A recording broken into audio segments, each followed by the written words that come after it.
As investigators continue to piece together what caused that Texas hot air balloon crash that killed 16 people, new questions are being raised about who can pilot those balloons.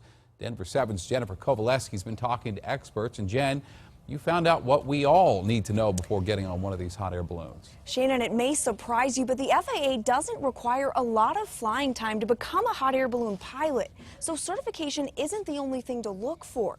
I talked to a pilot with 34 years of experience who says more regulation is needed.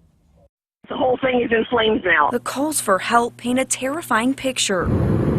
Investigators say while descending, the hot air balloon hit high-tension wires before bursting into flames, killing all 16 people, the deadliest hot air balloon crash in U.S. history.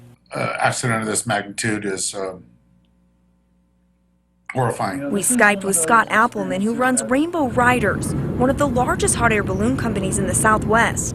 He says the crash is having an impact. We do feel is those people that may have been considering, going for a balloon ride, on their vacation, they just kind of took it off their list. The crash is also raising new questions about the need for more regulation and a lack of oversight by the FAA, since the pilot in the Texas crash was able to keep flying despite having 4 prior DUI convictions. I feel that there is room for improvement. The requirements by the FAA are 35 hours of flight time, which is pretty low. It's real low. The FAA also doesn't require any additional training to fly larger balloons, like the one in Texas, which was able to carry 16 people and takes more time to rise and descend. Flying a large balloon like that's like driving a school bus compared to driving a Porsche.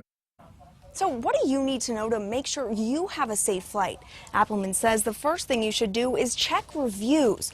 You should also talk to the pilot directly and be wary of deals. You should also consider a company who knows the area. That way they have a good idea of where the power lines are, and they also know what kind of weather to expect. Reporting live in the newsroom, Jennifer Kovaleski, Denver 7.